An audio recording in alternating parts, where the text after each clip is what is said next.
Selamat malam. Assalamualaikum warahmatullahi wabarakatuh. Perkenalkan, nama saya Firnaulia Novianti. Di sini saya akan mempresentasikan tentang jaringan wireless dan tugas-tugas dari Bapak Ucup Darussalam. Sebelum ke soal-soal tersebut, apa sih jaringan wireless itu? Jaringan wireless itu adalah jaringan tanpa kabel yang menghubungkan perangkat satu dengan lainnya menggunakan gelombang radio atau gelombang elektromagnetik melalui udara. Dalam bahasa Indonesia, istilah umumnya adalah jaringan nirkabel. Atau pengertian yang lebih sederhana, yaitu jaringan komputer atau telekomunikasi yang tidak memakai kabel fisik untuk mengirim dan menerima data. Contohnya, Wi-Fi, Bluetooth, dan jaringan seluler di HP yang mengirim data lewat sinyal radio. Apa sih gimana cara kerja prinsip komunikasi wireless network? Cara kerja prinsip komunikasi wireless network yaitu melalui modulasi, yaitu data digital diubah menjadi sinyal analog dengan memodifikasi karakteristik gelombang pembawa carrier wave dalam aspek amplitudo atau AM, frekuensi atau FM, atau fase PM. Yang kedua, transmisi. Apa sih transmisi itu? Yaitu sinyal termodulasi dipancarkan melalui antena pemancar atau transmitter sebagai gelombang radio atau cahaya. Yang ketiga, propagasi, yaitu sinyal merambat melalui medium udara dapat berupa line of sight LOS atau non-line of sight and LOS dengan fenomena refleksi, refraksi, dan difraksi. Yang keempat, yaitu penerimaan. Antena penerima atau receiver menangkap sinyal yang telah melemah dan mengalami inferensi. Yang kelima, demodulasi, yaitu dengan sinyal analog dikembalikan ke data digital asli. Yang keenam, yang terakhir adalah multiple access, yaitu menggunakan teknik seperti FDMA, TDMA, CDMA, atau OFDMA untuk mengatur akses simultan banyak perangkat. Apa sih permasalahan utama dalam wireless network itu? Yaitu yang pertama adalah interferensi. Interferensi yaitu sinyal dari perangkat lain atau sumber eksternal, misalnya microwave, dapat mengganggu kualitas sinyal. Yang kedua, bandwidth terbatas. Spektrum frekuensi merupakan sumber daya terbatas yang harus dibagi antar banyak pengguna. Yang ketiga, itu keamanan. Sinyal yang dipancarkan di udara rentan terhadap penyadapan, spoofing, atau serangan man in the middle. Yang keempat, atenuansi dan redaman sinyal, yaitu kekuatan sinyal melemah seiring jarak dan terhalang oleh objek fisik, yaitu tembok, pohon, dan lain sebagainya. Yang kelima, multipath fading, atau sinyal sampai ke penerima melalui beberapa jalur akibat pantulan menyebabkan interferensi destruktif. Yang terakhir adalah mobilitas and handover, itu menjaga koneksi stabil saat perangkat berpindah antar sel, memerlukan mekanisme handover yang efektif. Latensi, keterlambatan transmisi yang dapat terjadi karena proses routing, antrian data, atau kondisi kanal.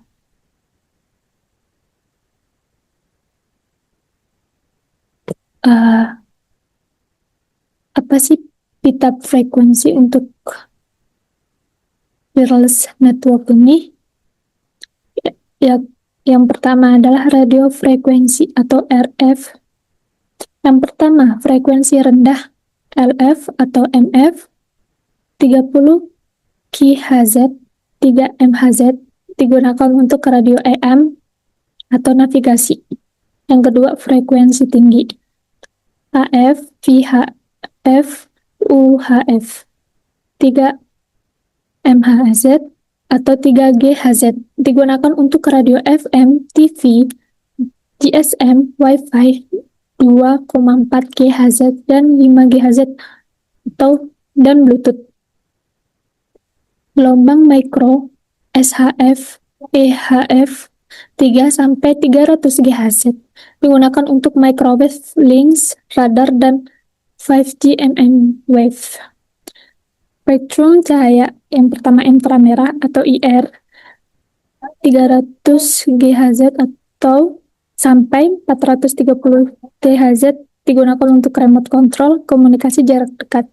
Yang kedua, cahaya tampak dari 430 sampai 750 THz dimanfaatkan dalam Wi-Fi Light Fidelity untuk transmisi data melalui LED. Yang terakhir, yaitu ultraviolet dan seterusnya. Jarak dipakai untuk komunikasi sehari-hari karena bahaya kesehatan dan hamburan atmosfer. Bagaimana cara komunikasi data dengan teknologi multiplexing? Yang pertama, itu CDMA atau Code Division Multiple Access. Setiap pengguna diberikan kode unik, spreading kode, semua pengguna mengirim pada frekuensi dan waktu yang sama. Tapi penerima dapat memisahkan sinyal berdasarkan kode tersebut. Yang kedua, WDM atau Wavelength Division Multiplexing, yaitu digunakan terutama pada serat optik dan komunikasi cahaya, misal Wi-Fi. Beberapa panjang gelombang wavelength cahaya dibawa secara bersamaan dalam satu medium lalu dipisahkan di penerima. Yang ketiga, TDMA, Time Division Multiple Access. Waktu transmisi dibagi menjadi slot waktu, time slot. Setiap pengguna mengklaim data hanya dalam slot waktu yang dialokasikan untuknya bergantian secara tepat. Yang keempat, GFDM atau OFDM atau Orthogonal Frequency Division Multiplexing, yaitu sinyal data dibagi menjadi banyak sub-carrier frekuensi dengan spacing yang rapat dan saling ortogonal, mengurangi interferensi antar kanal. OFDM ini tahan terhadap multipath fading dan digunakan dalam Wi-Fi. Dan yang terakhir, apa sih peran utama oscillator dalam wireless network ini? Yaitu physical layer lapisan 1, mengatur modulasi, coding, dan transmisi sinyal melalui medium nirkabel, misalnya UFDM, QEM, menangani karakteristik frekuensi daya sinyal dan antena. Yang kedua, data link layar atau lapisan kedua terbagi menjadi LLC, Logical Link Control, kontrol kesalahan dalam flow control. MAC, Media Access Control, mengatur akses banyak perangkat ke medium bersama, misal GSMA atau CA pada Wi-Fi, scheduling pada LTE. Yang ketiga yaitu network layer, lapisan ketiga, yaitu bertanggung jawab untuk routing paket antar jaringan, misal IP addressing, mobile IP untuk handover antar sel.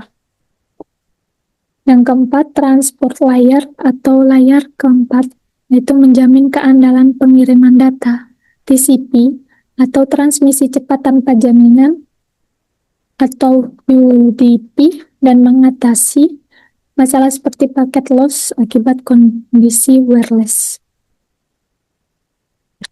Yang kelima, yang terakhir itu adalah Session Presentation Application Layers. Itu lapisan ke-5 sampai ke-7,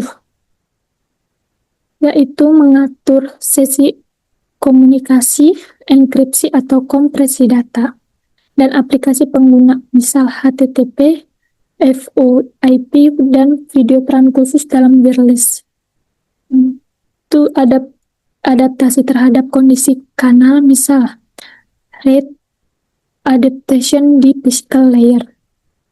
Terus manajemen mobilitas atau network layer.